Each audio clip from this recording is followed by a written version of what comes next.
മനുഷ്യത്വരഹിതമായ നന്മകളുടെ ചെറുകണികകൾ പോലും കാണാനില്ലാത്ത, നമ്മെ അസ്വസ്ഥതപ്പെടുത്തുകയും അലോസരപ്പെടുത്തുകയും പ്രയാസപ്പെടുത്തുകയും ഒക്കെ ചെയ്യുന്ന വളരെ സങ്കടകരമായ കാലത്തിലൂടെയാണ് നമ്മൾ പോകുന്നത്.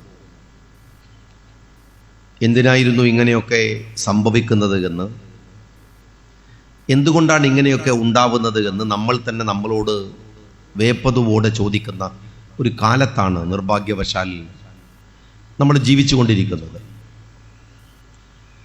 മനുഷ്യനെ സ്നേഹിക്കുകയും അവർക്ക് വേണ്ടി പ്രയത്നിക്കുകയും അവരുടെ പുരോഗമനത്തിൽ സന്തോഷിക്കുകയും ചെയ്യുന്നവരുടെ രാഷ്ട്രീയമല്ല, മനുഷ്യരെ തമ്മിൽ തല്ലിക്കുകയും അവർക്കിടയിൽ നിരന്തരമായ വൈരമുണ്ടാക്കുകയും വെറുപ്പുകൾ ഉൽപ്പാദിപ്പിക്കുകയും ചെയ്യുന്ന അപകടം പിടിച്ച ഒരു കാലത്താണ് നമ്മൾ നിൽക്കുന്നത്. അതിലേറ്റവും ശക്തമായി അത്തരമൊരു പ്രശ്നമുണ്ടാവുന്നത് ഒരുപക്ഷെ വലതുപക്ഷ രാഷ്ട്രീയം പിടിമുറുക്കുന്നതിൻ്റെ ഒരു ലക്ഷണമാണ്. മനുഷ്യത്വരാഹിത്യത്തിൻ്റെ രാഷ്ട്രീയത്തെയാണ് റൈറ്റ് പൊളിറ്റിക്സ് എന്ന് നമ്മൾ ലോകത്ത് പറയുന്നത്. ഇന്ത്യയിൽ മാത്രമല്ല, കേരളത്തിൽ മാത്രമല്ല, ആഗോളതലത്തിൽ തന്നെ ഈ റൈറ്റ് പൊളിറ്റിക്സ് ശക്തമായി വരികയാണ്. നിങ്ങൾ ഓർത്തു നോക്കൂ, ട്രംപ് വീണ്ടും അധികാരത്തിലേക്ക് വന്നു. ഒരു കാരണവശാൽ ഡെമോക്രാറ്റുകൾ തോൽക്കേണ്ട വോട്ടോ രാഷ്ട്രീയ സ്വാധീനമോ അമേരിക്കയിൽ ഉണ്ടായിട്ടല്ല ട്രംപ് പിന്നെയും വന്നത്. ട്രംപിന്റെ ആദ്യത്തെ ഭരണകാലം അബദ്ധമായിരുന്നു എന്ന് അറിയാവുന്നത് കൊണ്ടാണ് ഡെമോക്രാറ്റുകൾ ബൈഡനെ അധികാരമേൽപ്പിക്കുന്നത്. നിർഭാഗ്യവശാൽ ബൈഡൻ അവിടെയുള്ള ചെറുപ്പക്കാരെ, അവിടെയുള്ള ഡെമോക്രാറ്റുകളെ, അവിടെയുള്ള മനുഷ്യസ്നേഹികളെ വല്ലാതെ വെറുപ്പിച്ചു കളഞ്ഞു. ഇസ്രായേൽ സമരത്തിന്റെയൊക്കെ ഭാഗമായി ബൈഡൻ എടുത്ത നിലപാടുകൾ ജനവിരുദ്ധമായി. അങ്ങനെയാണ് കമല ഹാരിസും ട്രംപും തമ്മിൽ മത്സരിക്കുമ്പോൾ ട്രംപിന് 1% വോട്ടിന്റെ മുൻതൂക്കമുണ്ടാവുന്നത്. വലിയ ഭൂരിപക്ഷത്തിന്റെ മാർജിനിൽ അല്ല ട്രംപ് വരുന്നത്. 1% വോട്ടിന്റെ പിൻബലമാണെങ്കിലും ട്രംപ് അമേരിക്കയിൽ അധികാരത്തിലേക്ക് വന്നു. പുതിയ കുട്ടികളൊക്കെ വലിയ ആവേശത്തിൽ സംസാരിക്കുന്ന ഇലോൺ മസ്ക് ട്രംപിന്റെ കൂടെ ഈ വലതുപക്ഷ രാഷ്ട്രീയത്തിന്റെ ഭാഗത്തേക്ക് നീങ്ങുന്നത് നമ്മൾ ഈ കാലത്തിൽ കാണുകയുണ്ടായി. ആ വലതുപക്ഷ രാഷ്ട്രീയം ലോകതലത്തിൽ തന്നെ അമേരിക്കയിൽ വരുമ്പോഴുണ്ടായ മാറ്റം എന്താണ്? നിങ്ങൾ ഒരുപക്ഷെ അന്താരാഷ്ട്ര പൊളിറ്റിക്സിനെ നിരീക്ഷിക്കുന്നവർ എന്ന നിലക്ക് ഈ കഴിഞ്ഞ ദിവസങ്ങളിലൊക്കെ നിങ്ങൾ കണ്ടിട്ടുണ്ടാകും ട്രംപ് അധികാരത്തിൽ വന്നതിന് ശേഷം എടുത്ത തീരുമാനങ്ങൾ. ഒരുപക്ഷെ നോട്ട് നിരോധനം ഇന്ത്യയിൽ കൊണ്ടുവന്നതിന് സമാനമായി രാജ്യം ഭരിക്കാൻ വേണ്ടത് രാഷ്ട്രത്തിലെ ജനങ്ങളുടെ രക്ഷയെക്കുറിച്ചുള്ള ബോധ്യമാണ്, അവരുടെ പുരോഗതിയെക്കുറിച്ചുള്ള ധാരണയാണ്. വെറുപ്പല്ല, വിദ്വേഷമല്ല, വൈകാരികതയുമല്ല. ഇത് കൈമുതലാക്കി അധികാരത്തിൽ വരുന്നവര് രാഷ്ട്രത്തെക്കുറിച്ചുള്ള താല്പര്യം ഉണ്ടാവില്ല. അതിന്റെ ഫലമാണ് നോട്ട് നിരോധനം. ഉണ്ടായിരുന്ന 1000 കളഞ്ഞു, പുതിയ 2000 കൊണ്ടുവന്നു. ആ 2000 ഇപ്പോൾ കിട്ടാനില്ല, നിരോധിച്ചു കളഞ്ഞു, പഴയ 500ലേക്ക്. നിങ്ങൾ മനസ്സിലാക്കണം, ഇതിന്റെ ഫലമായി ഇന്ത്യയിൽ രൂപപ്പെട്ടു വന്ന സാമ്പത്തിക പ്രയാസത്തിന്റെ അതേ പൊട്ടൻ തീരുമാനമാണ് ട്രംപ് ഇപ്പോൾ അമേരിക്കയിൽ എടുത്തിട്ടുള്ള താരിഫിന്റെ തീരുമാനം. ഇറക്കുമതി തീരുവയെക്കുറിച്ച് ട്രംപ് സംസാരിക്കുന്നു. മൈ ഫ്രണ്ട് എന്നൊക്കെയാണ് നമ്മുടെ നരേന്ദ്രമോദി ട്രംപിന് വേണ്ടി സംസാരിക്കാൻ അമേരിക്കയിൽ പോയി പറഞ്ഞത്. ആ ഫ്രണ്ടിന്റെ നാട്ടിനെ ഒരു തരിമ്പും മാന്യതയില്ലാതെ ആ ട്രംപ് നികുതി ചുമത്തി. അമേരിക്കയുടെ മറ്റൊരു സംസ്ഥാനമാണ് കാനഡ എന്ന് പറയാറുണ്ട്. കാനഡയെ ശത്രുവാക്കി കാനഡയുമായി തീരുവ പ്രഖ്യാപിച്ചു, മെക്സിക്കോക്ക് പ്രഖ്യാപിച്ചു. ചൈനക്കെതിരായി വലിയ തീരുമാനം 125% തീരുവ പ്രഖ്യാപിച്ചു ട്രംപ്. ചൈനയോ പകരം വീട്ടാൻ ഇന്നലെ വരെ 84% തിരിച്ചു പ്രഖ്യാപിച്ചു. ഇപ്പോൾ ഇത് നിൽക്കുന്നത് 125 വേഴ്സസ് 84 എന്നാണ് ലോകത്തിലെ മീഡിയകൾ കളിയാക്കുന്നത്. ഇന്നലെ ട്രംപ് ഒരു തീരുമാനമെടുത്തു. എന്താണ്? ലോകത്തിലെ എല്ലാ രാജ്യങ്ങളുടെയും തീരുവ തൽക്കാലം നിർത്തിവെച്ചിരിക്കുന്നു, ചൈനയുമായി മാത്രമുള്ള തീരുവ തീരുമാനിക്കുന്നു എന്ന് ഇന്നലെ പ്രഖ്യാപിക്കുകയുണ്ടായി. ഫലം എന്താണെന്നറിയോ നിങ്ങൾ? നോട്ട് നിരോധനം ഇന്ത്യയുടെ സാമ്പത്തിക ഭദ്രതയെ തകർത്തതുപോലെ ഒരുപക്ഷേ കോവിഡ് കാലത്തുള്ളതിനേക്കാൾ വലിയ ഷെയർ മാർക്കറ്റിലെ ഇടിവാണ് കഴിഞ്ഞ ദിവസങ്ങളിൽ അമേരിക്കയിൽ ഉണ്ടായത്. അമേരിക്കയിലെ വ്യവസായങ്ങൾ മുഴുവൻ സ്തംഭിച്ചു നിൽക്കുകയാണ്. അമേരിക്കയിലെ ട്രേഡിംഗ് സംവിധാനങ്ങൾ മുഴുവൻ തകർന്നു തരിപ്പണമാവുകയാണ്. ഒരു പൊട്ടൻ വികാരജീവി അധികാരത്തിൽ വന്നാൽ എന്താണ് സംഭവിക്കുകയെന്ന് അനുഭവിച്ചറിഞ്ഞ ഇന്ത്യക്കാരന് അതിന് സമാനമാം വിധത്തിലുള്ള ഒരു ദുരന്തമാണ് അമേരിക്കയിൽ ട്രംപ് ചെയ്തുകൊണ്ടിരിക്കുന്നത്. തകർച്ചയും അപകടകരമായ സാമ്പത്തിക നഷ്ടവും ഉണ്ടായിരിക്കുന്നു. ഇതിനിടയിൽ നിങ്ങൾ ഓർത്തു നോക്കേണ്ട ഒരു കാര്യമുണ്ട്. ബാരലിന് നമ്മളെയൊക്കെ നാട്ടില് നമുക്കൊരു വിഷയമല്ലാതെ നമ്മൾക്കൊരു ശീലമാക്കി മാറ്റിയെടുത്ത കുറെ കാര്യമുണ്ട്. എത്രക്കായിരുന്നു നമ്മൾ പെട്രോൾ അടിച്ചത്? എന്തായിരുന്നു മൻമോഹൻ സിംഗിനെതിരെ നമ്മൾ പറഞ്ഞുകൊണ്ടിരുന്ന പെട്രോൾ വില വർധനവ്? നമ്മുടെ മുമ്പിലൂടെ പെട്രോൾ അടിക്കാത്ത മോട്ടോർ സൈക്കിളും തള്ളി നടന്നിരുന്ന BJP കാരനെ നിങ്ങൾ മറന്നു പോവുകയാണ്. പെട്രോൾ എത്ര വില കയറി? എവിടെ എത്തി? എത്രയാണ് ഡീസലിന്റെ വില? എത്രയാണ് ഗ്യാസിന്റെ വില? ഇതിന് ന്യായം പറഞ്ഞത് എന്താണ്? ആഗോള വിപണിയിൽ പെട്രോളിന്റെ വില കുതിച്ചുയരുന്നു എന്നാണ്. എന്നാൽ നിങ്ങൾ അറിയേണ്ടത്, കഴിഞ്ഞ ഈ 3 ദിവസം ആഗോള വിപണിയിൽ പെട്രോളിന് ഒരു ബാരലിന്റെ വില $80 ആയിടത്ത് $63. ഞാൻ നിങ്ങളോട് സംസാരിക്കുമ്പോൾ പെട്രോളിന് ഒരു ബാരലിന് $80 അല്ല, $63. ഇതാ തൊട്ടടുത്ത് പെട്രോൾ ബങ്ക് ഉണ്ടല്ലോ. വില കുറഞ്ഞോ? ഇന്ത്യയിലെ ഏതെങ്കിലും ഒരു പെട്രോളിയം ഉൽപ്പന്നങ്ങളുടെ വില കുറഞ്ഞോ? ലോകത്ത് പെട്രോളിയം ഉൽപ്പന്നങ്ങളുടെ വില കുറയുമ്പോഴും ഇന്ത്യയിൽ ഇത് കുറയുന്നില്ല. പെട്രോളിയം ഉൽപ്പന്നങ്ങൾ അപകടകരമായ വിധത്തിൽ പിന്നെയും വില വർദ്ധിച്ചുകൊണ്ടിരിക്കുന്നു. മറ്റൊന്ന് നിങ്ങൾ ഓർക്കേണ്ട ഒരു കാര്യം, നമുക്കറിയാം, പുതിയ തലമുറയിലെ കുട്ടികൾക്കൊക്കെ അറിയാം, നമ്മളിപ്പോ ആർട്ടിഫിഷ്യൽ ഇന്റലിജൻസിന്റെ കാലമാണ്. നമ്മുടെ MV ഗോവിന്ദന്റെ ആർട്ടിഫിഷ്യൽ ഇന്റലിജൻസ് അല്ല, യഥാർത്ഥ ആർട്ടിഫിഷ്യൽ ഇന്റലിജൻസിനെ കുറിച്ചാണ് ഞാൻ പറയുന്നത്. അത് നമുക്കെല്ലാവർക്കും പറയുന്ന പോലെ ലോകത്തെ ഇന്ന് കീഴടക്കുകയാണ്. മനുഷ്യന് ബദലായിട്ടുള്ള മനുഷ്യന്റെ എക്സിസ്റ്റൻസിനെ തന്നെ ചോദ്യം ചെയ്യുന്ന ഒരു വലിയ ഗുരുതരമായ ഗുണത്തെയും ദോഷത്തെയും ഒരുപോലെ ലോകം ഭയപ്പെടുന്ന മേഖലയാണ് ഇപ്പോൾ ആർട്ടിഫിഷ്യൽ ഇന്റലിജൻസ്. ആർട്ടിഫിഷ്യൽ ഇന്റലിജൻസിന്റെ വിപ്ലവകരമായ ഒരു ടൂളാണ്, ഒരു ചാറ്റ് ബോട്ടാണ് ChatGPT എന്ന് പറയുന്നത്. നിങ്ങൾക്ക് ഇപ്പൊ കുട്ടികളൊക്കെ എന്തെങ്കിലും ഉണ്ടായാൽ ഉടനെ തന്നെ ഗൂഗിൾ എടുത്തു നോക്കൂ. ഈ പുതിയ തലമുറയിലെ കുട്ടികൾ നോക്കുന്നത് ഗൂഗിൾ അല്ല, ChatGPT ആണ്. അവനതിനകത്തെല്ലാം ഉണ്ട്. ലോകത്തറിയാവുന്ന മുഴുവൻ കാര്യങ്ങളും മുഴുവൻ വിശദീകരണങ്ങളും സ്കൂളില് ഒരു പേപ്പർ അവൻ തയ്യാറാക്കണമെങ്കിൽ ChatGPTയോട് പറഞ്ഞാൽ മതി. നിങ്ങൾക്ക് ഡോക്ടറേറ്റ് എടുക്കാൻ ഒരു MPhil പഠിക്കുന്ന കുട്ടി അവനൊരു തീസിസ് തയ്യാറാക്കണമെങ്കിൽ ChatGPTയോട് പ്രാഥമിക സഹായം വാങ്ങാം. അങ്ങനെ പലതും. ഒരു സിനിമ ഉണ്ടാക്കണമെങ്കിൽ നിങ്ങൾക്കൊരു സ്ക്രിപ്റ്റ് ചോദിക്കാം ChatGPTയോട്.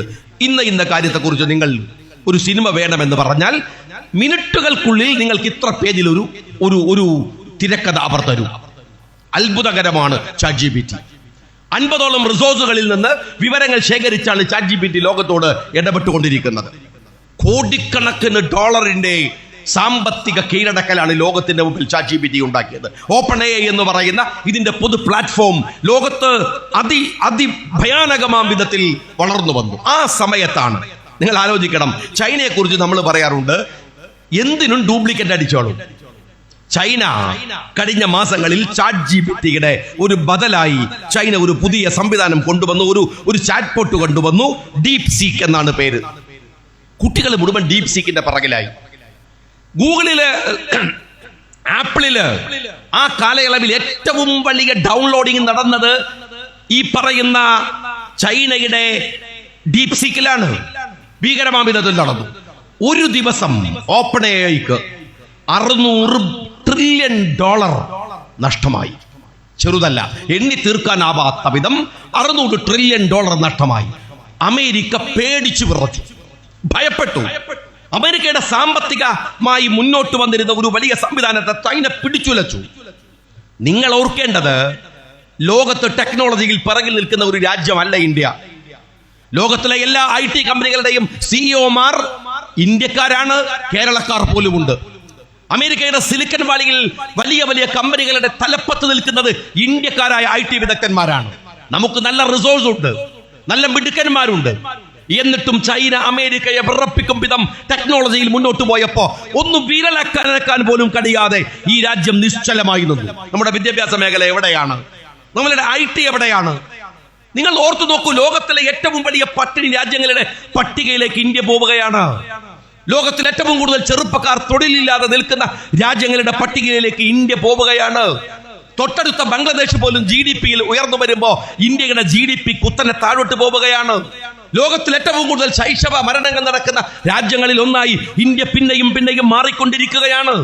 ലോകത്തിന്റെ അഭിമാനമായി മാറിയിരുന്ന, ഇന്ത്യയുടെ അഭിമാനമായിരുന്ന വലിയ വലിയ വിദ്യാഭ്യാസ സ്ഥാപനങ്ങൾ, ജവഹർലാൽ നെഹ്റു യൂണിവേഴ്സിറ്റി ആവട്ടെ, ജാമിയ മില്ലിയ ആവട്ടെ, IIM ആവട്ടെ, NIT ആവട്ടെ, ഈ വിദ്യാഭ്യാസ സ്ഥാപനങ്ങളൊക്കെ ലോകത്തിന്റെ മുമ്പിൽ റേറ്റിംഗിൽ താഴോട്ട് വരുന്ന കാഴ്ച നമ്മൾ കണ്ടുകൊണ്ടിരിക്കുകയാണ്.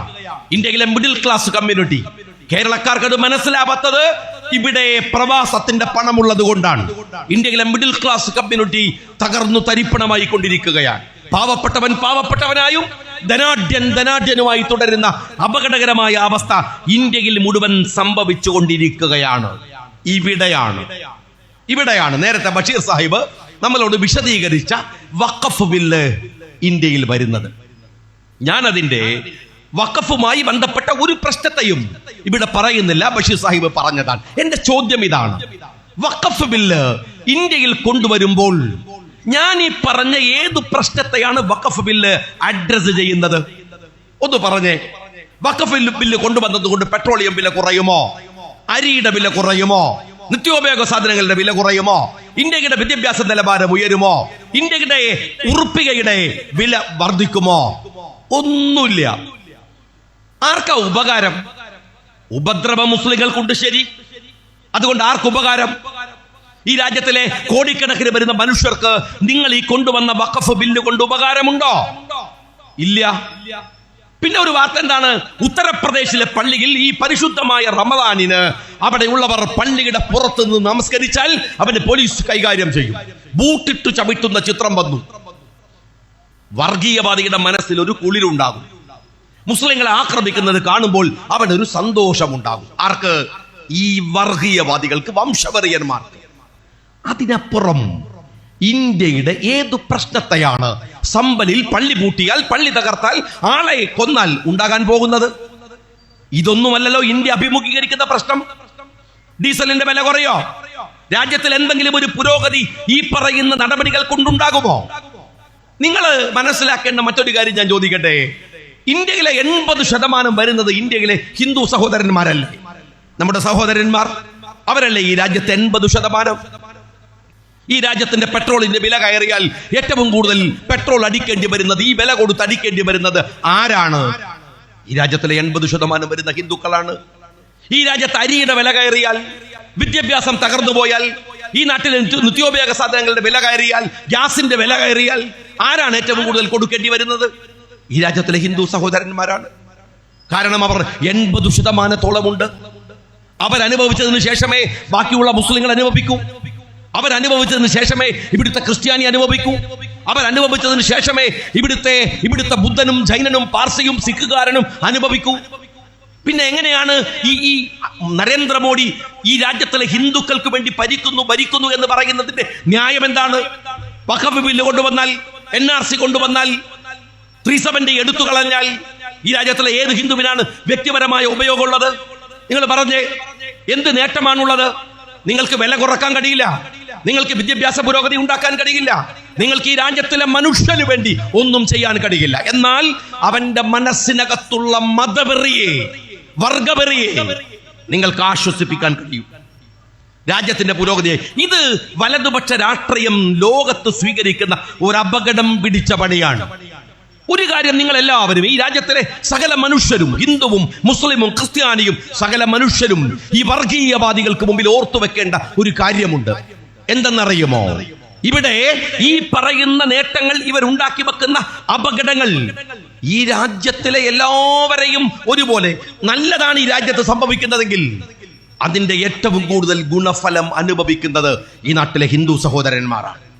ഈ രാജ്യത്തിന് അപകടമാണോ ഉണ്ടാവുന്നത്, അതിന്റെ ഏറ്റവും വലിയ തിക്തഫലങ്ങൾ അനുഭവിക്കേണ്ടി വരുന്ന മഹാഭൂരിപക്ഷവും ഈ രാജ്യത്തിലെ ഹിന്ദുക്കളാണ്. ഇത് പറയുന്നില്ല മോഡി, ഇത് പറയുന്നില്ല അമിത് ഷാ. അവർ ചെയ്യുന്നത് ഒരുപറ്റം ആളുകളുടെ വൈകാരികതയെ കച്ചവടം ചെയ്യുകയാണ്. ഇത് വലതുപക്ഷ രാഷ്ട്രീയത്തിന്റെ ഒരു അപകടമാണ്. വികസനം പറയാനില്ലാതായാൽ, പുരോഗതി നാളുകൾക്ക് ഉണ്ടാക്കി കൊടുക്കാൻ കഴിയാതെ പോയാൽ, അവരെ ഒരു തരം വൈകാരികതയുടെ മുകളിൽ നിർത്തുക. ഇടക്കിടക്ക് ഒരു NRC കൊണ്ടുവരിക, അത് കഴിഞ്ഞൊന്ന് തണുത്ത് അവർ പെട്രോളിന്റെ വില എന്താ അങ്ങനെ കൂടുന്നത് എന്ന് ചോദിക്കുമ്പോൾ വഖഫ് ബില്ല് കൊണ്ടുവരിക. ഇതെന്താ ഇവിടെ അങ്ങനെ അരിന്റെ ഒക്കെ വില കൂടുന്നത് എന്ന് പറയുമ്പോൾ ഉടനെ തന്നെ ഒരു ഏക സിവിൽ കോഡ് ബില്ല് കൊണ്ടുവരിക. എന്നിട്ട് ഇടക്കിടക്ക് ഇങ്ങനെ അവരുടെ വികാരത്തിന് ഇങ്ങനെ ചൊറിഞ്ഞ് മാന്തി ഒന്ന് പുണ്ണാക്കി അവരെ ഇങ്ങനെ നിർത്തുക. നാട് നന്നാവുമോ? ഇല്ല. ഇന്ത്യയുടെ ചരിത്രം കണ്ടിട്ടില്ലാത്ത വിധം ഇന്ത്യയുടെ റുപ്പിക തകർന്നിരിക്കുന്നു. 86ഓളം ഡോളറിലേക്ക് ഇന്ത്യൻ റുപ്പി തകർന്ന് ഡോളർ ഉയർന്നു കഴിഞ്ഞിരിക്കുന്നു. എവിടേക്കാ നമ്മൾ പോണത്? എവിടെയാ നമ്മൾ എത്തുന്നത്? എത്രമാത്രം അപകടകരമായിട്ടാണ് രാജ്യത്തിന്റെ അവസ്ഥ പോകുന്നത് എന്ന് നിങ്ങൾ പരിശോധിച്ചു നോക്കിയിട്ടുണ്ടോ? ഇത് വലതുപക്ഷ രാഷ്ട്രീയത്തിന്റെ ഒരു അപകടമാണ്. ഈ അന്താരാഷ്ട്ര രാഷ്ട്രീയത്തെ നിങ്ങൾ ഒരു മിനിയേച്ചറായി കേരളത്തിലേക്ക് എടുക്കുക. ഇതേ രാഷ്ട്രീയം കേരളത്തിൽ നടക്കുക. ഇതേ രാഷ്ട്രീയം എന്ന് വച്ചാൽ പേരിന് ഭരിക്കുന്നത് ഒരു ഇടതുപക്ഷമാണ്, എന്നാൽ ലക്ഷണമൊത്തൊരു വലതുപക്ഷമാണ്. ഇടതുപക്ഷം എന്ന് പറയുന്നത് ലോകത്തിൽ കരുതുന്നത് മനുഷ്യന്റെ വേദനയുടെ കൂടെ നിൽക്കുന്നവൻ എന്നാണ്. CPM എന്നല്ല അതിന്റെ അർത്ഥം. CPM എന്നല്ല അതിന്റെ അർത്ഥം. മനുഷ്യന്റെ വേദനയെ അഡ്രസ് ചെയ്യുന്ന ഒരു ജനസമൂഹത്തെ കുറിച്ച് പറയുന്നത് ഇടതുപക്ഷം എന്നാണ്. കേരളത്തിലെ CPM-കാരൻ അവൻ എടുത്തു വച്ചിരിക്കുന്ന സ്വന്തം അവൻ തന്നെ അവനെ പേരിട്ട് വിളിക്കുന്നതാണ് ഇടതുപക്ഷമെന്ന്.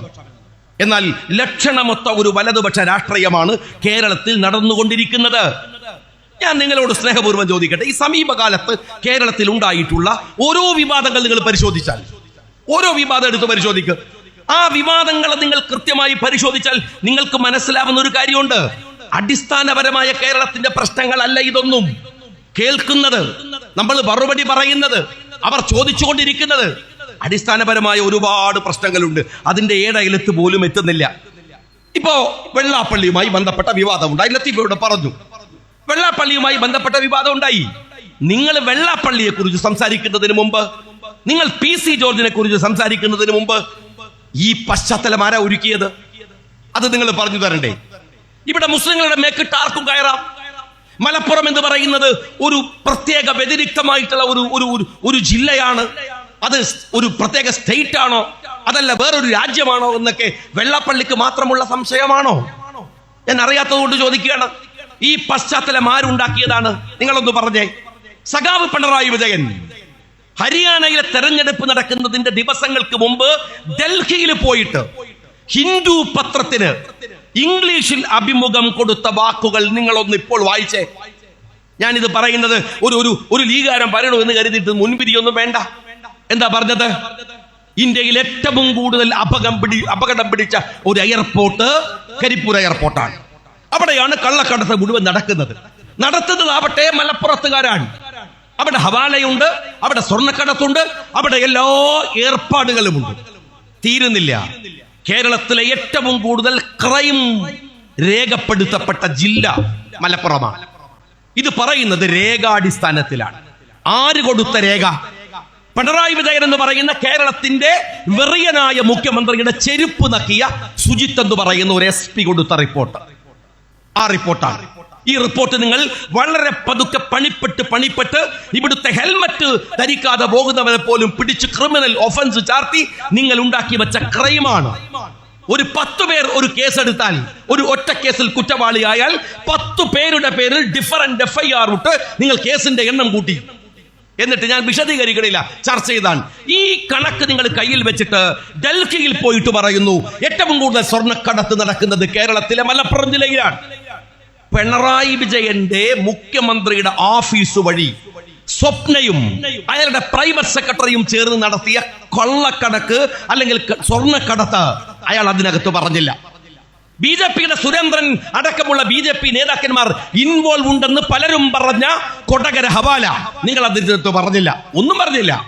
നിങ്ങളെ വെട്ടിപ്പും തട്ടിപ്പും ഒന്നുമില്ലാതെ മലപ്പുറം ജില്ലയെ പ്രതി തീർത്ത് ഹിന്ദുവിന് അഭിമുഖം കൊടുത്തു. വെള്ളാപ്പള്ളി മലപ്പുറത്ത് നിലമ്പൂരിലുള്ള ആൾക്കാരോട് സംസാരിച്ചത്, പിണറായി വിജയ നിങ്ങളാണ് ഈ കച്ചവടം തുടങ്ങി വെച്ചത്, മലപ്പുറത്തിന്റെ ഉള്ളടക്കം വർഗീയമാണ് എന്ന് പറഞ്ഞത് ഒരു മന്ത്രിയായിരുന്ന കടകംപള്ളി സുരേന്ദ്രനാണ്. ഈ ഏറനാട്ടിലെ മുസ്ലിങ്ങൾ രാഹുൽ ഗാന്ധിക്കും പ്രിയങ്ക ഗാന്ധിക്കും വോട്ടു ചെയ്തത് വർഗീയത കൊണ്ടാണ്. എന്ന് പറഞ്ഞത് വിജയരാഘവനാണ്.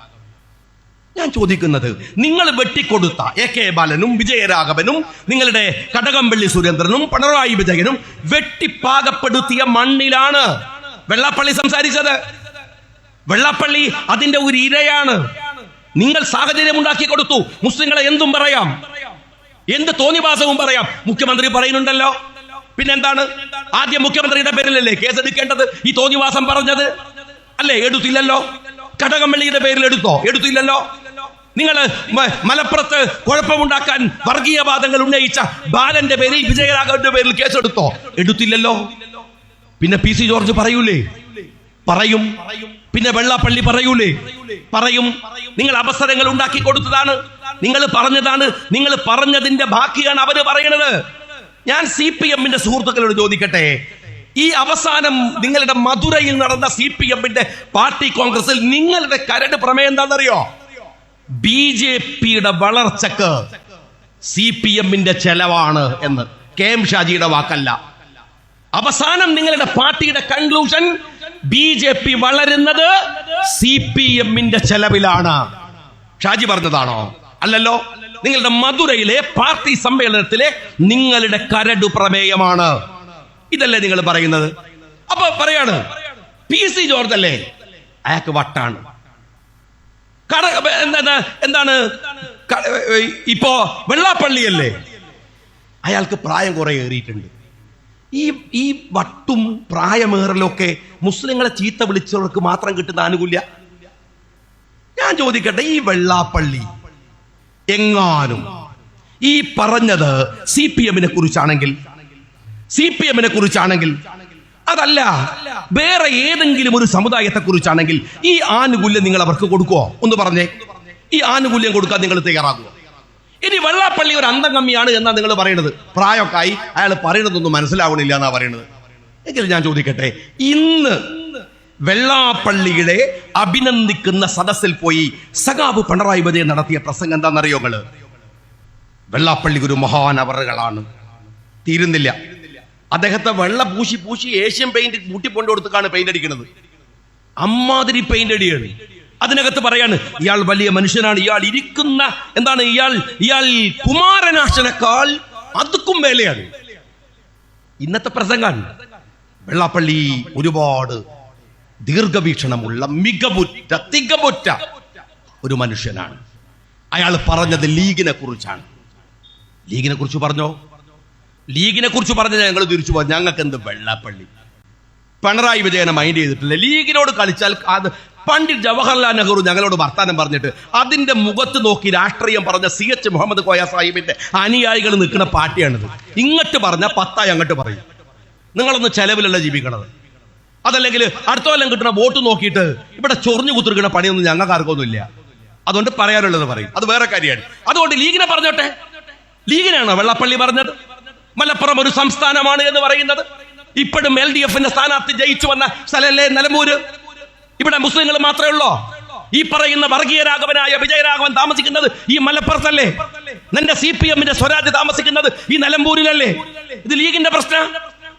അങ്ങനെയാണോ സ്വരാജ് ഈ വെള്ളാപ്പള്ളി പറഞ്ഞത്? ആണോ? ഇന്ന് വെള്ളാപ്പള്ളിയുടെ പരിപാടി കഴിഞ്ഞ് പിണറായി പറയാൻ ലീഗിനെയാ പറഞ്ഞത്. അയാൾക്ക് തെറ്റിയിട്ടില്ല. ഞാൻ പറയുന്നത് വെള്ളാപ്പള്ളി അത് മാറ്റി പറഞ്ഞ പശ്ചാത്തലത്തിൽ ഞാൻ ഒന്നും പറയാൻ നിൽക്കുന്നില്ല. പക്ഷെ ഒരൊറ്റ കാര്യം ഞാൻ പറയാം. സഖാവ് പിണറായി വിജയൻ, നിങ്ങൾക്ക് പറയാമായിരുന്നു വെള്ളാപ്പള്ളി നിങ്ങൾ ഇരിക്കുന്ന പദവിയെ കുറിച്ച് ഓർക്കണമായിരുന്നു. കുമാരനാശാന്റെ വേദി, R ശങ്കറിന്റെ വേദി, എത്ര വലിയ മഹാന്മാരിരുന്ന വേദി. ജാതിഭേദം മതദ്വേഷമേതുമില്ലാതെ ഏവരും സോദരത്വേന വാടുന്ന മാതൃകാ സ്ഥാനം എന്ന് പാടിയിട്ട് മലയാള മണ്ണിനെ മഹിതമാക്കിയ മഹാനായ ശ്രീനാരായണ ഗുരുദേവന്റെ മണ്ണ്. ആ സ്ഥാനത്താണ് നിങ്ങൾ ഇരിക്കുന്നത്. ഈ നാട്ടിലെ മുസ്ലിം സഹോദരന്മാരോട് ഏറ്റവും വലിയ സൗഹൃദം സ്ഥാപിച്ചിരുന്ന ഇവിടുത്തെ ഈഴവ സമൂഹമുണ്ട്. ഉള്ള ഈഴവ സമൂഹം. ഞാൻ എന്റെ തെരഞ്ഞെടുപ്പ് പഞ്ചായത്ത് കഴിഞ്ഞ് പിന്നെ പാർട്ടി തീറ്റു തരുന്നത് അങ്ങ് ഇരവിപുരത്താണ്, കൊല്ലത്ത്. ഞാൻ അവിടെ ചെന്ന് ഓരോ വീട്ടിലും കയറുമ്പോ സുലൈഖ, ജമീല എന്നൊക്കെ പേരുണ്ട്. ഈഴവന്മാരുടെ പേരാണ്. തെക്കോട്ട് പോയാൽ സുലൈഖ. നമ്മൾ പെട്ടെന്ന് വിചാരിക്കുക എന്റെ പെങ്ങളുടെ പേര് സുലൈഖയാണ്, ഒരു പെങ്ങള് ജമീലയാണ്. അപ്പൊ എനിക്ക് ആ സമയത്ത് അന്നത്തെ പ്രായമാണ്, അത്ഭുതം തോന്നിപ്പോയി. അന്വേഷിച്ചപ്പോൾ അങ്ങനെ ഒരുപാട് മുസ്ലിം പേരുകൾ സ്വീകരിച്ച് മക്കൾക്കിട്ട് മൗലാന ഷൗക്കത്ത് അലിയോട് ബഹുമാന ആദരവുള്ള ഒരു ഈഴവ നേതാവ് മകന് ഷൗക്കത്ത് എന്ന് പേരിട്ട എത്രയോ അനുഭവങ്ങളുണ്ട്. ഈ മുസ്ലിം സമുദായവുമായി ഇഴചേർന്ന് ജീവിക്കുന്ന ഒരു കമ്മ്യൂണിറ്റിയാണ് ഈഴവ സമൂഹം. ആ സമൂഹത്തിന്റെ തലപ്പത്താണ് നിങ്ങൾ ഇരിക്കുന്നത് വെള്ളാപ്പള്ളി എന്ന് നിങ്ങൾ ഓർക്കണമായിരുന്നു. വാക്കുകൾ സൂക്ഷിക്കണമായിരുന്നു. ഇതൊരു കെട്ട കാലമാണ് വെള്ളാപ്പള്ളി എന്നെങ്കിലും പറയാമായിരുന്നില്ലേ മുഖ്യമന്ത്രിക്ക്? മുഖ്യമന്ത്രി അങ്ങനെ പറയാത്ത ആളല്ലല്ലോ. ഞാൻ ചോദിച്ചിട്ട് ഈ അടുത്താണ് രവി പിള്ളക്ക് ഒരു സ്വീകരണം കൊടുക്കുമ്പോൾ അതിന്റെ സ്വാഗത പ്രസംഗത്തിൽ ഒരാള് തമാശക്ക്, ചിലരങ്ങനെ പറയുമല്ലോ, അയാൾ പറഞ്ഞു എന്താണ്, നമ്മളെ രമേശ് ചെന്നിത്തലയെ ഇൻട്രൊഡ്യൂസ് ചെയ്യുമ്പോൾ പറഞ്ഞു കേരളത്തിന്റെ മുഖ്യമന്ത്രിയായി അദ്ദേഹം വരട്ടെ എന്ന് ഞാൻ ആശംസിക്കുന്നു. ഒരു തമാശ. അടുത്ത പ്രസംഗിക്കാനെടുത്ത പിണറായി വിജയൻ അയാൾക്ക് മറുപടി പറഞ്ഞിട്ടാണ് പ്രസംഗം തുടങ്ങിയത്. എന്താ പറഞ്ഞെന്നറിയോ? നിങ്ങൾ കോൺഗ്രസിൽ കുഴപ്പമുണ്ടാക്കല്ലേ എന്ന് പറഞ്ഞിട്ടാണ്. എന്നുവെച്ചാൽ പിണറായിയുടെ സ്വഭാവത്തിന് അപ്പം മറുപടി പറയും. ആ പിണറായി ഇന്ന് വെള്ളാപ്പള്ളിയുടെ യോഗത്തിൽ പോയി ഒരു വാക്ക്, ഒന്ന് സൂക്ഷിക്കണം എന്നൊരു വാക്ക് പറഞ്ഞില്ല. രണ്ടാമത് പറഞ്ഞ വാക്ക് എന്താ അറിയോ? ഇവിടെ മതവിദ്വേഷമില്ലാത്ത നാടാണ്. ആർക്കാ ഈ സർട്ടിഫിക്കറ്റ് കൊടുത്തത്? മതവിദ്വേഷം പറഞ്ഞ് പ്രചരിപ്പിച്ച ഒരു മനുഷ്യന്റെ അടുത്ത് പോയിട്ട് പിണറായി പറയാൻ മതവിദ്വേഷമില്ലാത്ത സ്റ്റേറ്റ് ആണിത്. ഭീകരമായ മതവിദ്വേഷം പറഞ്ഞ് സ്വയം തിരുത്തി പറഞ്ഞ് അവിടെ ഇരിക്കുന്ന വെള്ളാപ്പള്ളിയോട് ഒന്ന് സൂചിപ്പിക്കണമായിരുന്നു. ഞാൻ പറയട്ടെ, അതിനപ്പുറം പറഞ്ഞത് വഷളാക്കണം എന്നൊന്നും എനിക്ക് അഭിപ്രായമല്ല, ഒന്നും അഭിപ്രായമല്ല. അങ്ങനെ ചിലരൊക്കെ പറയാണ് അങ്ങനെ പറയരുത്, സൂക്ഷിക്കണം. ഈ മതേതരത്വവും സൗഹൃദവും മനുഷ്യ സൗഹാർദ്ദമൊക്കെ ഒരു കോഴിമുട്ട മാതിരി തലയിൽ വെച്ച സാധനമാണ്, അനങ്ങിയ വീണ് പൊട്ടിപ്പോകുന്നതാണ്. ആചാര്യപ്പേടി ഞങ്ങൾക്കില്ല. ഞങ്ങൾ ഈ നാട്ടില് വർഗീയ ഭ്രാന്തന്മാർക്കിടയിൽ നിന്ന് സ്നേഹത്തിന്റെ തുരുത്തുണ്ടാക്കിയ ഒരു പതാക ഞങ്ങളുടെ കയ്യിലുണ്ട്, ഒരു രാഷ്ട്രീയ ആദർശം ഞങ്ങളുടെ കയ്യിലുണ്ട്. അതുള്ളിടത്തോളം കാലം അത് അങ്ങനെ അങ്ങ് വീട് പൊട്ടിപ്പോകുന്നു കരുതിയിട്ട് ഞങ്ങൾ മാത്രം ക്ഷമിച്ചിരിക്കണമെന്ന് പറയുന്ന വാദം അത്ര നല്ല ഒരു വാദമായിട്ട് എനിക്ക് തോന്നണില്ല. പറയാനുള്ളതൊക്കെ പറഞ്ഞിട്ട് അങ്ങോട്ടും ഇങ്ങോട്ടുള്ള സൗഹൃദം നിർത്താനും ഞങ്ങൾക്ക് നന്നായിട്ടറിയാം എന്നേ ഞാൻ പറയുള്ളൂ. ഞാൻ ചോദിക്കുന്നത്, നിങ്ങൾക്ക് എന്താണ് CPM-കാരെ പറ്റിയത്? ഈ അടുത്ത് നിങ്ങൾ ശ്രദ്ധിച്ചു നോക്ക്. കഴിഞ്ഞ റമദാൻ സത്യം പറഞ്ഞാൽ ഒരു വല്ലാത്ത അസ്വസ്ഥതയുണ്ടായിരുന്ന ഒരു മാസമാണ് കഴിഞ്ഞ റമദാൻ. എന്തെല്ലാം കെട്ട വാർത്തകളാണ് നമ്മൾ കേട്ടത്. ഉമ്മയെ കൊന്നിട്ട് പോവുക, തിരിച്ചു വന്നപ്പോ ഉമ്മ അങ്ങനെ കണ്ണു തുറക്കുന്നത് കണ്ട് പിന്നെയും കൊല്ലാൻ തലക്കടിച്ചിടുക, എളാപ്പയെ കൊല്ലുക, എളാമ്മയെ കൊല്ലുക, അനുജനെ വെട്ടി മുറിക്കുക. ഈ താമരശ്ശേരിയിൽ ഉമ്മയെ കഴുത്തറുത്ത് കൊന്നിട്ട് പുഞ്ചിരിച്ചു വണ്ടിയിൽ കയറി പോവുക. എന്തെല്ലാം! സ്കൂളിൽ പഠിക്കുന്ന 10ാം ക്ലാസ് പഠിക്കുന്ന ഒരു കുട്ടിയെ കൂട്ടമായി ചേർന്നിട്ട് കുട്ടികൾ ആക്രമിച്ചു കൊല്ലുക. എന്തെല്ലാം വാർത്തകൾ! സത്യത്തിൽ ഈ റമദാൻ നമ്മളെ വല്ലാതെ സങ്കടപ്പെടുത്തുകയുമുണ്ട്. നമ്മുടെ മനസ്സിനകത്ത് വല്ലാത്ത ആദി, ഉമ്മമാരെ കുറിച്ച് ഓർത്ത്, മക്കളെ കുറിച്ച് ഓർത്ത് വല്ലാത്ത ആദി ഉണ്ടായൊരു മാസമാണ്. നമ്മളെല്ലാവരും ഒരുമിച്ച് ആ കാലത്തെ ഭയപ്പെട്ടുകൊണ്ടാണ് ജീവിച്ചത്. മലയാളി പെട്ടെന്ന് എല്ലാം മറക്കും. നമ്മളതൊക്കെ വിട്ടുപോകും. നമ്മളിപ്പോൾ വെള്ളാപ്പള്ളി എന്തോ പറഞ്ഞിരിക്കുന്നു, പിണറായി എന്തോ മറുപടി പറഞ്ഞിരിക്കുന്നു എന്നൊക്കെ പറഞ്ഞിട്ട് പെട്ടെന്ന് സബ്ജക്റ്റുകൾ എങ്ങനെ പേജ് മറിക്കണ പോലെ മറിച്ചു പോവുകയാണ്. ഞാൻ ചോദിക്കുന്നത്, ഈ മയക്കുമരുന്ന് രാജ്യത്ത് വ്യാപകമായി വന്നപ്പോൾ നമ്മൾ ലീഗുകാർ പിന്നെ നമ്മൾ കുറച്ചൊരു ഓവർ സമർപ്പിത രീതിയാണല്ലോ, പെട്ടെന്നല്ലേ ഏറ്റെടുത്താളും. എല്ലാ മതസംഘടനകളും ഒക്കെ ഇറങ്ങിയിട്ട് ഇപ്പോൾ മയക്കുമരുന്നിനുള്ള പ്രതിജ്ഞയാണ്, ഭയങ്കര പ്രതിജ്ഞ, അതിൻ്റെ ഏർപ്പാടുകൾ ഇതൊക്കെ നടന്നുകൊടുക്കുകയാണ്. മുഖ്യമന്ത്രി ആണെങ്കിലും കിട്ടിയ ചാൻസിൽ മുതലാക്കും. അയാൾ സക്കാത്തിന്റെ പൈസ വരെ ചോദിച്ച ആളാണ്. അയാൾ പറയാണ് എല്ലാവരും സഹകരിക്കണം. എന്തിനായി സഹകരിക്കേണ്ടത്? ഞാൻ നിങ്ങളോട് ചോദിക്കട്ടെ, മദ്യമാണെങ്കിലും ഓക്കെ, നമ്മൾ മദ്രസയിൽ കുട്ടികളോട് പറയുന്നുണ്ട്, കുട്ടികളെ നിങ്ങൾ മദ്യം കഴിക്കരുത്. ഇപ്പൊ ഒരു സിനിമ കാണുകയാണെങ്കിൽ ഒരുത്തൻ കള്ളു കുടിക്കുകയാണെങ്കിൽ അപ്പൊ എഴുതി വെക്കും, മദ്യം ആരോഗ്യത്തിന് ഹാനികരമാണ്. ഭയങ്കര സംഭവമാണ്. മദ്യം വാങ്ങും, അതിന്റെ മുകളിൽ എഴുതും, ഇത് ആരോഗ്യത്തിന് ഹാനികരമാണ്. അത് വാങ്ങുന്നോനെ അത് നോക്കാൻ വായിക്കാൻ പോലും സമയമില്ലാതെ അടിച്ച് ഓനെ കുടിക്കുന്ന ആൾക്കാരത് വാങ്ങാൻ പോവുക. ഏതായാലും ഇതൊക്കെയാണ് നമ്മുടെ നാട്ടിലെ തമാശകൾ. പക്ഷെ ഞാൻ ചോദിക്കട്ടെ, ഞങ്ങൾ പള്ളിയിൽ ക്രിസ്ത്യാനികൾ അവരുടെ സൺഡേ ക്ലാസ്സുകളിൽ ഇവിടുത്തെ ഹൈന്ദവ പുരോഹിതന്മാരൊക്കെ പറയുന്ന ഒരു കാര്യമുണ്ട്. എന്താ നിങ്ങൾ മദ്യം കഴിക്കരുത്, അപകടമാണ്, കുഴപ്പമാണ്. എന്താ ഇത് പഠിപ്പിക്കുന്ന അറിയങ്ങൾ? മദ്യം നാട്ടിൽ ഇഷ്ടം പോലെ കിട്ടും. ഇവിടെ ബീവറേജസ് ഉണ്ട്, പലതരത്തിലും മദ്യം കിട്ടുന്നുണ്ട്. മദ്യം ലീഗലാണ്, നിയമവിധേയാണ്. അതുകൊണ്ട് കുട്ടികളെ പറഞ്ഞ് ബോധവൽക്കരിക്കുകയാണ്. അപ്പൊ കുട്ടികളോട് പറയാം നമ്മള്, എങ്ങനെ നിങ്ങൾ കഞ്ചാവ് വലിക്കരുത്.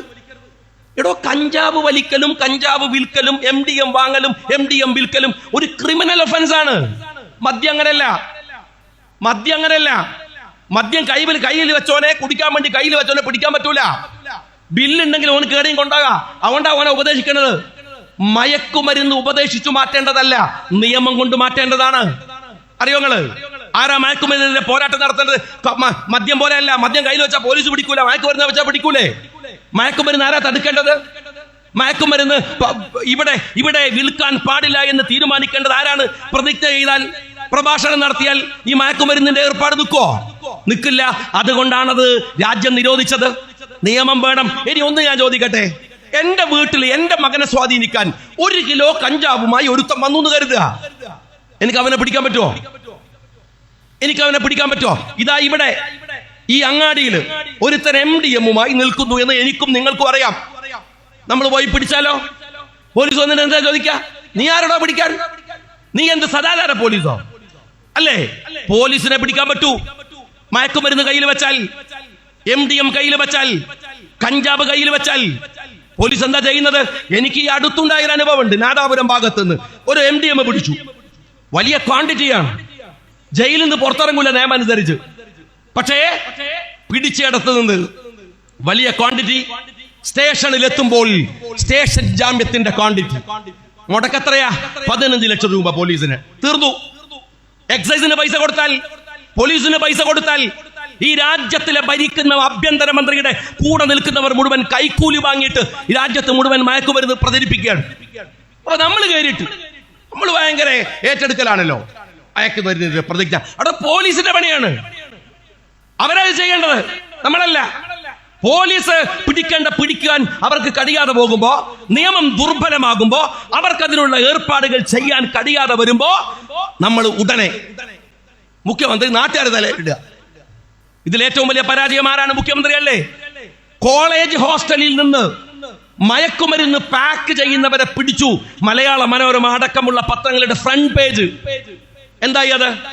അവസാനം എന്തായി? എത്ര പേരെ അറസ്റ്റ് ചെയ്തു? ഫുൾ SFIക്കാർ ഇല്ലേ? എന്നിട്ട് എന്ത് ചെയ്തു? ജാമ്യത്തിന് വീട്ടിലേക്ക് വിട്ടു. അവരൊക്കെ രക്ഷപ്പെട്ടു. ഈ രാജ്യം ഭരിക്കുന്ന പോലീസ്, ഈ രാജ്യം ഭരിക്കുന്ന മുഖ്യമന്ത്രി അടക്കമുള്ളവർ ഇതിനെ പ്രോത്സാഹിപ്പിക്കുകയാണ്. എന്നിട്ട് പറയാണ് മയക്കുമരുന്ന് വരുമ്പോ സർക്കാർ എന്താ ചെയ്തത് എന്ന് ചോദിച്ചാൽ, ഇതെല്ലാരും കൂടി നേരിടേണ്ട കാര്യമല്ലേ?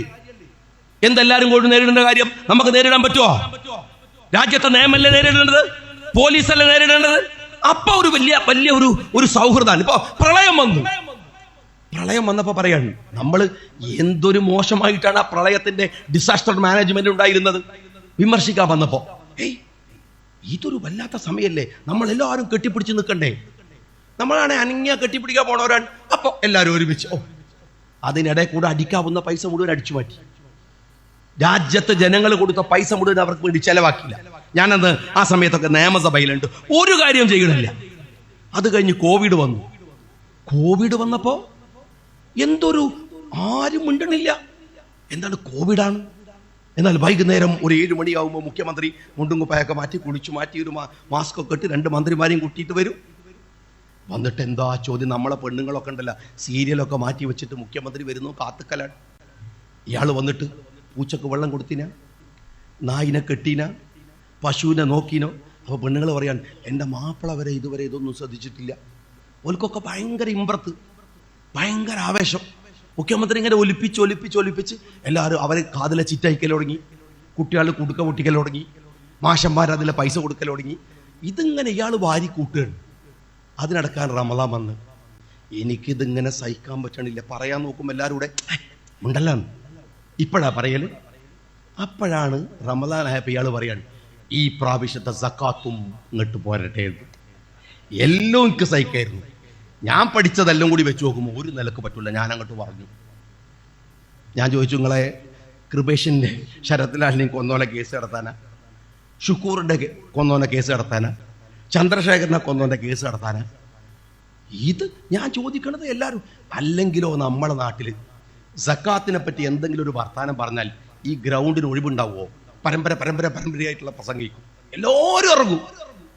ഇത് മുഖ്യമന്ത്രി പറഞ്ഞപ്പോ ആരും മിണ്ടണില്ല, ആരുടെ ഫത്വയില്ല, ഒരു ശ്മശാന മുഖത.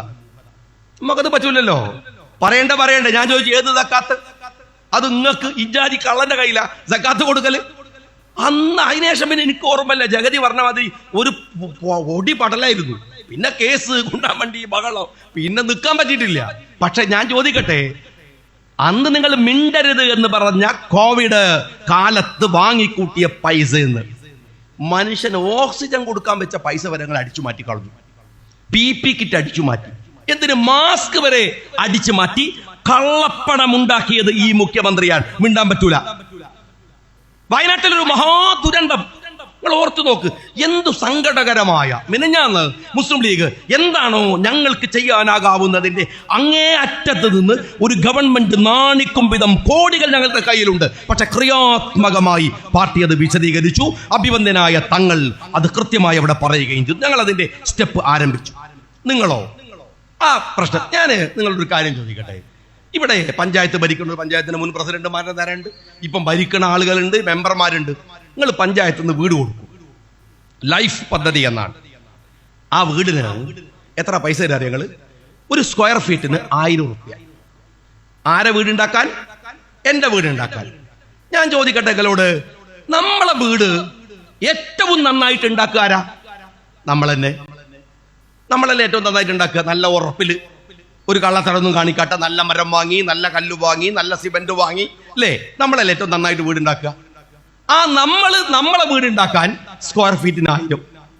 എന്നാല് നമ്മളെ വീട് ഊരാലുങ്കൽ ഉണ്ടാക്കാനോ സ്ക്വയർ ഫീറ്റിന് 3000. ഇതെന്തോ സയൻസ്? എനിക്ക് മനസ്സിലായില്ല. നമ്മളെ വീട് വേറെ ആൾ ഉണ്ടാക്കി തരാൻ സ്ക്വയർ ഫീറ്റിന് 3000. നമ്മളെ വീട് നമ്മൾ ഉണ്ടാക്കണമെങ്കിലോ സ്ക്വയർ ഫീറ്റിന് 1000. നമ്മളെ വീട് ഉണ്ടാക്കണമെങ്കിൽ എന്താ ബുദ്ധിമുട്ട്? കറണ്ട് വലിക്കണം, പൈസ കൊടുക്കണം, വെള്ളം വാട്ടർ കണക്ഷൻ വേണം, റവന്യൂ അംഗീകാരം വേണം, ബിൽഡിംഗ് പെർമിഷൻ വേണം. അങ്ങനെ 100,000 പേപ്പർ നമ്മൾ പോയി റെഡിയാക്കണം. ഊരാലിങ്കൽ വീടുണ്ടാക്കുകയാണെങ്കിലോ ഒക്കെ സർക്കാർ ചെയ്തു കൊടുക്കും. അപ്പോഴും സ്ക്വയർ ഫീറ്റിന് 3000. ഇതെന്ത് ന്യായാണ്?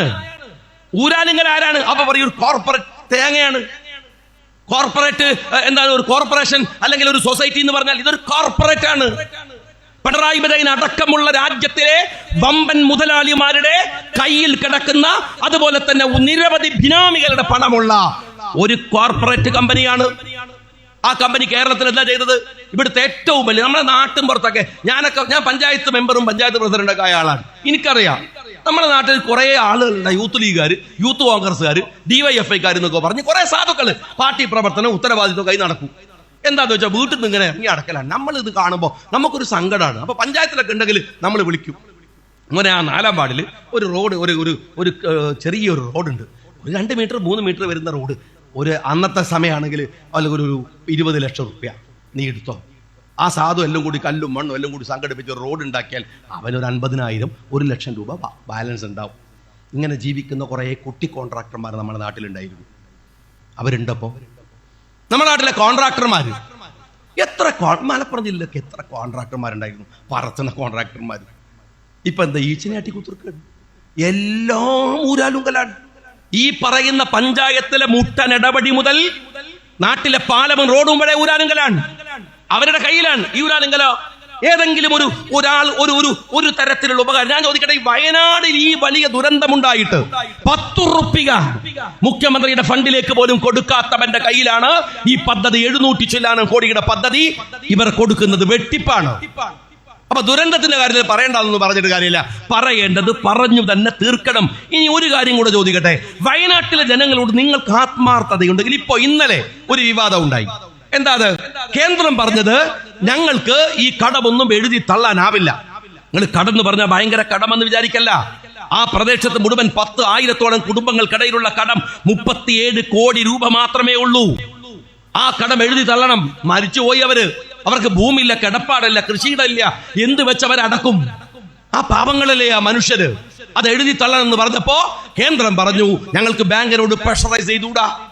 കേരളം പറഞ്ഞു എഴുതി തള്ളണം, കേന്ദ്രം അടക്കണം. ഞാൻ ഒരൊറ്റ കാര്യം കേരളത്തിലെ മുഖ്യമന്ത്രിയോട് വിനീതമായി ചോദിക്കട്ടെ, നിങ്ങളുടെ കയ്യിൽ 700 ചില്ലാനം കോടി രൂപ ഈ വയനാട്ടിലെ പാക്കേജിന് മാത്രം 740 കോടി രൂപ ജനങ്ങൾ തന്നിട്ടുണ്ട്.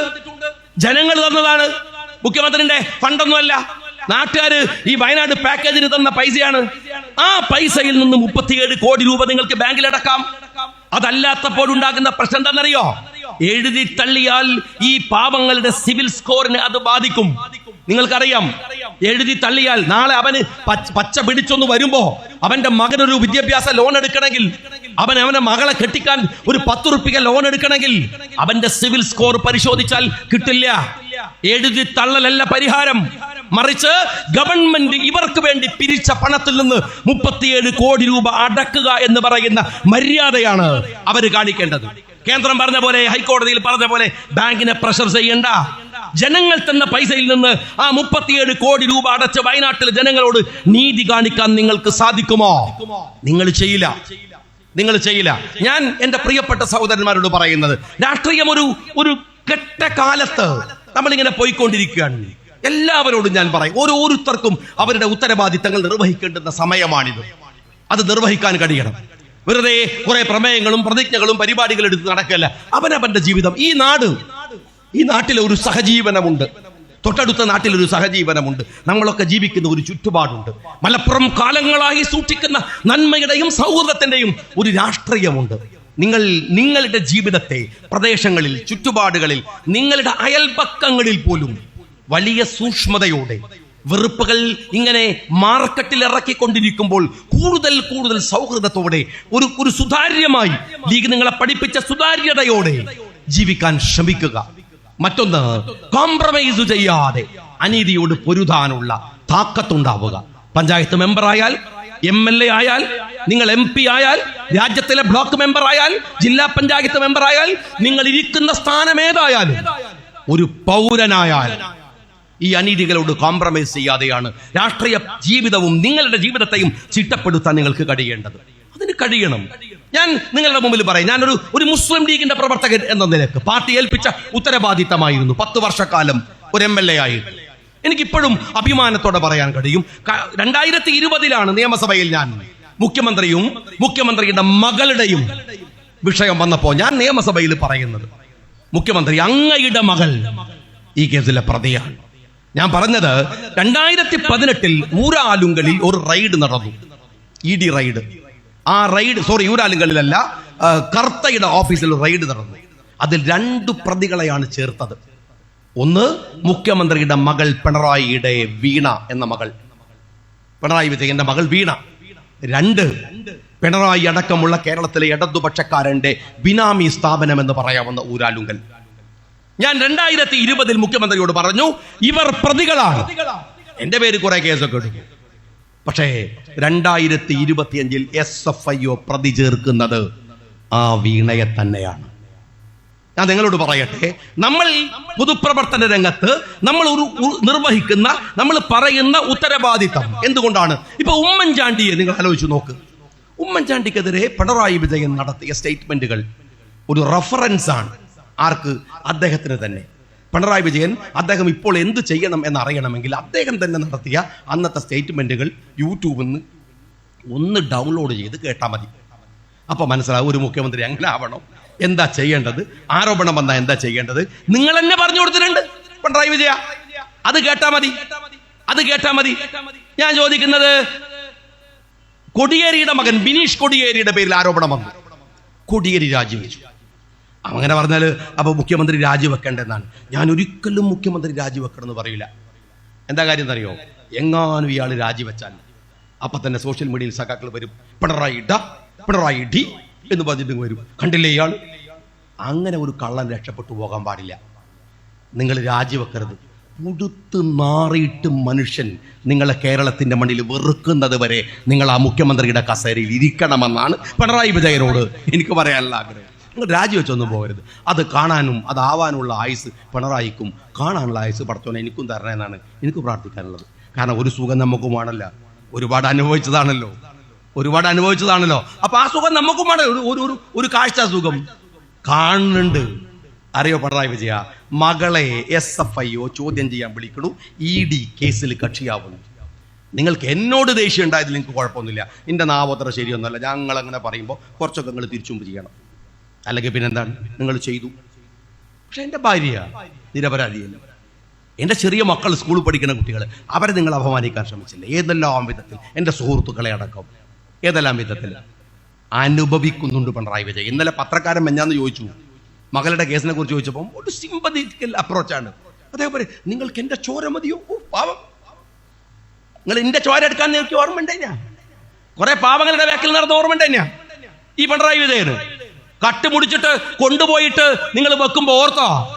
നിങ്ങൾ ഈ രാജ്യത്തെ കട്ടുമുടിച്ചത് ജനങ്ങളുടെ മുമ്പിൽ പിണറായി വിജയ കണക്ക് പറയേണ്ടി വരും. നിങ്ങൾ ഇതൊക്കെ തീരും. രാഷ്ട്രീയത്തിൽ തെരഞ്ഞെടുപ്പൊക്കെ കഴിഞ്ഞാൽ അങ്ങോട്ട് ഭരണം മാറി അങ്ങോട്ടും ഇങ്ങോട്ടും സുല്ലാക്കി പോവും. ഞങ്ങളുടെയൊക്കെ കൊക്കിൽ ജീവൻ ഉണ്ടെങ്കിൽ കട്ടത് കക്കിച്ചിട്ടേ അടക്കി നിർത്തുന്നു ഞാൻ ഉറപ്പിച്ച് പറയാൻ. കോംപ്രമൈസ് നമുക്ക് ചെയ്യില്ല. ഇവിടെ വലിയ വർത്താനം പറയാം, അപ്പുറം പോയിട്ട് ഉമ്മാക്കി കളിക്കാന്നുള്ള പരിപാടിക്കൊന്നും നമ്മളെ കിട്ടില്ല. നേർക്കുനേരെ ഞാൻ പറയട്ടെ, നിങ്ങളാകാവുന്ന എല്ലാ കളികളും കളിച്ചിട്ടുണ്ട്. ആ കളിയുടെ അപ്പുറത്ത് നിന്ന് രാഷ്ട്രീയം നിങ്ങളെ പഠിപ്പിക്കും എന്നേ ഞാൻ നിങ്ങളോട് പറയുന്നുള്ളൂ. ഇന്നിപ്പോ നിങ്ങൾ കണ്ടോ CPIയുടെ, നേരത്തെ എന്നോട് പറയും CPIയുടെ പ്രമേയം വന്നിരിക്കുന്നു. എന്നാ പറഞ്ഞെന്ന് അറിയോ? CPI ഇന്നത്തെ പ്രമേയാണ്, അവരുടെ പാർട്ടിക്കകത്തെ ചർച്ചയാണ്. എന്താ പറഞ്ഞത്? ഇതൊരു രാജഭരണം പോലെയാണ്. തന്നെയോ? അപ്പൊ ഞങ്ങള് 5-8 കൊല്ലായിട്ട് പറഞ്ഞ വെറുതെ അല്ലല്ലേ, രാജഭരണം പോലെയാണ്. പിണറായിയുടെ മകളുടെ പേരിലുള്ള ആരോപണവുമായി ബന്ധപ്പെട്ട സ്റ്റേറ്റ്മെന്റ് വന്നിരിക്കുന്നു. ഞങ്ങൾ ഇതിന്റെ ഒന്നും കൂടെ നിൽക്കില്ല. കോടികൾ മുടക്കിയിട്ടുള്ള ഗവൺമെന്റിന്റെ വാർഷികം ആഘോഷിക്കുന്നതിനും ഞങ്ങളെ കിട്ടൂല. ഇവ മെഞ്ഞാന്ന് മുഖ്യമന്ത്രി എന്താ പറഞ്ഞറിയോ? 9ാം വാർഷികം വരികയാണ്, ഞങ്ങൾ പൗരപ്രമുഖന്മാരെ കാണും. അപ്പൊ എല്ലാവരും റെഡി ആയിക്കോളി. എങ്ങനെ? നെയ്യിൽ പൊരിച്ച അണ്ടിപ്പരിപ്പ് തിന്നാൻ വേറെ നടക്കൂല. പൗരപ്രമുഖന്മാരെ വിളിക്കും, മന്ത്രിമാർ പോലും പറയുന്നൊന്നും കേൾക്കൂല. അണ്ടിപ്പരിപ്പ് ഇങ്ങനെ തിന്നോണ്ടിക്കും. എന്നിട്ട് പറയും, കോഴിക്കോടത്തെ അണ്ടിപ്പരിപ്പ് തരക്കടില്ലായിരുന്നു, കാസർഗോഡത്തെ പിന്നെ ഉപ്പിട്ടിട്ടുള്ളൊരു അണ്ടിപ്പരിപ്പാണ്, ഭയങ്കര രസമാണ്. സജി ചെറിയാനെ പോലത്തെ പോയത്തക്കാർ പറഞ്ഞു കൊടുക്കാൻ ഇതേ നടക്കൂ, ഇതേ ഉണ്ടാവൂ. അതിന് നമ്മളെ കുറെ പൗരപ്രമുഖന്മാരും. അങ്ങനെ പൗരപ്രമുഖന്മാരെ ആവുമ്പോൾ പിന്നെ ബുദ്ധിമുട്ടൊന്നുമില്ല. റോഡിന്റെ പ്രശ്നമില്ല, പാലത്തിന്റെ പ്രശ്നമില്ല, മനുഷ്യന്മാരെ ലോണിന്റെ പ്രശ്നമില്ല, ഒന്നുമില്ല. അവർക്ക് ക്വാറിയെ കുറിച്ച് സംസാരിക്കാനുണ്ടാവും, അവർക്ക് ഇൻഡസ്ട്രിയൽ ആയിട്ടുള്ള കുറെ കാര്യങ്ങൾ പറയാനുണ്ടാവും, അവർക്ക് കരിമണലുമായി ബന്ധപ്പെട്ട കാര്യം പറയാനുണ്ടാവും. മനുഷ്യന്റെ സങ്കടങ്ങൾക്കല്ലല്ലോ പൗരപ്രമുഖന്മാർ പ്രതിനിധീകരിക്കാൻ പോണത്. അതുകൊണ്ട് മുഖ്യമന്ത്രി 9ാം വാർഷികം, ഞാൻ ഈ 9ാം വാർഷികം വരുന്നതിന് മുമ്പ് ഒരു കാര്യം ചോദിക്കട്ടെ. ആലിബാബയും 41 കള്ളന്മാരെന്ന് പറഞ്ഞ പോലെ കേരളത്തിലെ പിണറായി വിജയന് ഒരു 20 കള്ളന്മാരും കൂടെ ഒരു ബസ്സിൽ യാത്ര ചെയ്തീനല്ലോ കഴിഞ്ഞ 5-6 മാസം മുമ്പ്. അതിന്റെ വിവരം എന്താ? അതിനൊരു ഫീഡ്ബാക്ക് ഒന്ന് പറഞ്ഞേ. അന്ന് കുറേ പരാതി ബസ്സിൽ കെട്ടിക്കൊണ്ടേയിരുന്നല്ലോ. ആ ബസ് ഇപ്പോൾ എവിടെയുള്ളത്? AK ബാലൻ പറഞ്ഞു, ഈ ബസ്സിനെ കുറിച്ചായിരുന്നു വിമർശനം. കണ്ടോ, ഈ ബസ് കോഴിക്കോട് ബാംഗ്ലൂർ റൂട്ടിൽ ഓടിക്കൊണ്ടിരിക്കുകയാണ്. അതല്ല പ്രശ്നം. ബസ് കോഴിക്കോട് ബാംഗ്ലൂർ റൂട്ടിൽ ഓടുന്നുണ്ടോ എന്നുള്ള പ്രശ്നം. നിങ്ങൾ ഈ ബസ്സിൽ യാത്ര ചെയ്ത് കേരളത്തിൽ കണ്ടുപിടിച്ച കാര്യങ്ങൾ എന്താണ്? ഈ കള്ളന്മാരൊക്കെ കൂടിയിട്ട് പറഞ്ഞ കാര്യങ്ങൾ എന്താണ്? അതൊന്ന് പറഞ്ഞേ. ഞാൻ നിങ്ങളോട് പറയട്ടെ, അടിസ്ഥാന പ്രശ്നങ്ങളിൽ നിന്ന് നമ്മളെ മാറ്റുക, വൈകാരികതയെ കച്ചവടം ചെയ്യുക, അതിന് കുറച്ചാളിറങ്ങും. ഇത് വലതുപക്ഷ രാഷ്ട്രീയത്തിന്റെ കുഴപ്പാണ്. CPI ഇപ്പോഴത് മാറ്റി പറയേണ്ടി വന്നിട്ടുണ്ടെങ്കിൽ അവർ അഭിമുഖീകരിക്കുന്നത് പുതിയ രാഷ്ട്രീയത്തിൽ ഇടതുപക്ഷത്ത് തന്നെ നിൽക്കാൻ എന്നതിന്റെ ഭാഗമാണ്. വലതുപക്ഷ രാഷ്ട്രീയം ഭയപ്പെടേണ്ട. ഞാൻ പറയട്ടെ, ഇനി ഈ രാജീവ് ചന്ദ്രശേഖർ അല്ല, അതിനേക്കാൾ വലിയ വർഗീയവാദികൾ വന്നാലും നരേന്ദ്രമോദി ആഞ്ഞു ശ്രമിച്ചാലും ഈ നാട്ടില് അതിനപ്പുറമൊന്നും പോകാൻ ഇവർക്കൊന്നും ആവില്ല. നിങ്ങൾ മനസ്സിലാക്കിയാൽ മതി, ഇവർ ഭീരുക്കളാണ്. ഒരു സിനിമ ഇറങ്ങുമ്പോഴത്തേക്കും പേടിച്ച് മുട്ടുപറിച്ചു പോയ തനി പേടി തൊണ്ടന്മാരാണ് ഈ BJP RSS എന്നൊക്കെ പറയുന്നത്. ഒരു സിനിമ, ഒരു എന്താണ് ഈ പറഞ്ഞ സിനിമ എമ്പുരാൻ എന്ന് പറയുന്ന സിനിമ, ഞാൻ ആ സിനിമ കണ്ടു. വലിയ ഈ പറഞ്ഞ ഹൈപ്പൊക്കെ ഇട്ടിട്ട് ഞാൻ പോയി കണ്ടതാ. ഒരു കമേഴ്സ്യൽ സിനിമ. അതിൽ പിണറായി വിജയൻ ആ സിനിമ കാണാൻ പോയി. മൂപ്പർക്ക് മനസ്സിലായി ഇത് സിനിമ ഏറ്റവും കൂടുതൽ കളിയാക്കിയ മൂപ്പരെയാണെന്ന്. പക്ഷെ മൂപ്പര് പുറത്തു വന്നിട്ട് പറഞ്ഞു BJPക്കെതിരാണ്. എന്ത് തേങ്ങയാണ്? എല്ലാവരെയും കളിയാക്കിയിട്ടുണ്ട്, കോൺഗ്രസിന്റെ ആവശ്യത്തിന് കളിയാക്കിയിട്ടുണ്ട്. ഒരു കമേഴ്സ്യൽ സിനിമ, നല്ല പെർഫെക്ഷൻ, എന്താണ് നിർമ്മാണം, മനോഹരമായ നിർമ്മാണമാണ്. കാണാവുന്ന കുട്ടികൾക്ക് ആവേശം ഉണ്ടാക്കാവുന്ന സീനുകളൊക്കെ ഉണ്ട്. പക്ഷെ അതിനിടയിൽ എന്ത് BJP ഒരു കലാപം എന്ന് പറഞ്ഞിട്ട് ഗുജറാത്തിനെ തോന്നിപ്പിക്കുന്ന ഒരു കലാപം ഉണ്ടാക്കി, അതിലൊരു 1-2 മുസ്ലിം പേരിട്ടു. അപ്പോഴത്തേക്കും BJP ബേജാറായി. റൈഡ്, പൃഥ്വിരാജിന്റെ റൈഡ്. പൃഥ്വിരാജ് ഒരു നിലപാടുള്ള ഒരു രാഷ്ട്രീയക്കാരനാണ്, ഒരു സിനിമാ നടനാണ്. നമ്മളെ ബാക്കിയുള്ള സിനിമാ നടന്മാരെ പോലെ ഒരു അഴാകൊഴ പഴയ സിനിമ ആളുകളൊക്കെ ഉണ്ടല്ലോ.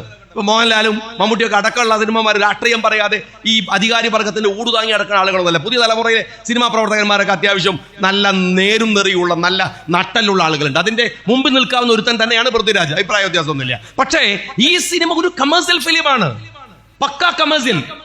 ഇതിനേക്കാൾ വലിയ രാഷ്ട്രീയം പറഞ്ഞ എത്ര സിനിമകൾ വന്നിട്ടുണ്ട്. ആ സിനിമ ഇറങ്ങുമ്പോഴേക്ക് മുട്ട് പറക്കുന്ന ഇവനൊക്കെയാണ് ഇന്ത്യയെ അങ്ങ് വലത്തിക്കളയെന്ന് പറഞ്ഞിട്ട് ഈ അമിത്ഷയൊക്കെ കൂടി ഇറങ്ങി പുറപ്പെടുന്നത്. അത്രേ ഉള്ളൂവര്. ഈ സംഘപരിവാരം പ്രൊപ്പഗണ്ടയാണ്, ബഹളമാണ്, അതിനപ്പുറം ഒന്നുമല്ല. ഈ നാടിനെ ഒരു ഇഞ്ച് പോലും മുന്നോട്ട് കൊണ്ടുപോകാൻ കഴിയാത്ത മൻമോഹൻ സിംഗ് വരെയുള്ള ഒരു വലിയ രാഷ്ട്രീയ പാരമ്പര്യം ഇന്ത്യയിലുണ്ട്. അവരാണ് എല്ലാം ഉണ്ടാക്കിയത്. പണ്ഡിറ്റ് ജവഹർലാൽ നെഹ്റു മുതൽ മൻമോഹൻ സിംഗ് വരെ നിൽക്കുന്ന ഒരു നീണ്ട നിര. ഈ രാജ്യത്തിന്റെ ഗ്രാമങ്ങൾ, തെരുവുകൾ, ഈ രാജ്യത്തിന്റെ വയലേലകൾ, ഈ രാജ്യത്തിന്റെ കൃഷിയിടങ്ങൾ, ഈ രാജ്യത്തിന്റെ വ്യവസായങ്ങൾ, ഈ രാജ്യത്തിന്റെ വിദ്യാഭ്യാസം എല്ലാം നമ്മളെ ലോകത്തിലെവിടെയും പോയി ഐ ആം ആൻ ഇന്ത്യൻ എന്ന് പ്രൗഢോടെ പറയാൻ കഴിയുന്ന തരത്തിലേക്ക് വളർത്തിയെടുത്ത ഒരു വലിയ പാരമ്പര്യമുണ്ട്. അതാണ് ഈ 10 കൊല്ലം കൊണ്ട് തകർത്ത് തരിപ്പണമാക്കുന്ന ഈ വിവരദോഷികൾ നിൽക്കുന്നത്. പക്ഷെ അവർ പണിയെടുക്കാൻ തുടങ്ങിയിട്ട് 200 കൊല്ലം കഴിഞ്ഞു. 100 കൊല്ലം അധ്വാനിച്ചിട്ട് ഒരു 10 കൊല്ലല്ലേ ഭരിച്ചിട്ടുള്ളൂ. ഒന്നും ഭയപ്പെടേണ്ടതില്ല. നിങ്ങൾ ഓർക്കുക, വഖഫ് ബില്ലിൽ ഇന്ത്യയുടെ പാർലമെന്റിൽ നടന്ന പ്രസംഗങ്ങളൊന്ന് കേട്ടു നോക്കൂ നിങ്ങൾ. നമ്മൾ ഒറ്റക്കാണ് ഈ രാജ്യത്ത്, നമ്മളാണ്, നിങ്ങളും ഞാനുമല്ല. നമ്മൾ എന്ന ഒറ്റയാണ്, രാജ്യം എന്ന ഒറ്റയാണ്. ചെറിയ സംഖ്യ അല്ലേ, ചെറിയ സംഖ്യയാണ് മറികടക്കാനുള്ളൂ. ഒന്ന് ആഞ്ഞു പിടിച്ചാൽ. ആരോടാ രാഹുൽ ഗാന്ധി കളിച്ചത്? ആരോടാ മത്സരിച്ചത്? ഇവിടുത്തെ കള്ള മെഷീനോട്, കള്ളപ്പണത്തോട്, ഇവിടുത്തെ എല്ലാ വൃത്തികേടുകളോടും, എല്ലാ വെറുപ്പുകാരോടും, എല്ലാത്തിനോടും മത്സരിച്ചിട്ടും കയറ്റില്ല പാർലമെന്റിൽ എന്ന് പറഞ്ഞെടുത്ത് പ്രധാനമന്ത്രിയുടെ നേരെ മുമ്പിൽ പ്രതിപക്ഷ നേതാവിന്റെ കസേരയിൽ നട്ടല് വിരിച്ചു നിൽക്കാൻ ആ മനുഷ്യനെ പ്രാപ്തമാക്കും വിധം ഈ രാജ്യത്തിന്റെ ജനാധിപത്യം ഇപ്പോഴുമുണ്ട്. നിങ്ങൾ ഭയപ്പെടുകയല്ല, ആത്മവിശ്വാസത്തോടെ, കരുത്തോടെ മുന്നോട്ട് പോകാൻ നിങ്ങൾക്ക് കഴിയുന്നതിനാവട്ടെ ഈ സമ്മേളനത്തിന്റെ പ്രചോദനം. അഭിവാദ്യങ്ങൾ നേർന്നുകൊണ്ട് നിർത്തുന്നു. ജയ് ഹിന്ദ്.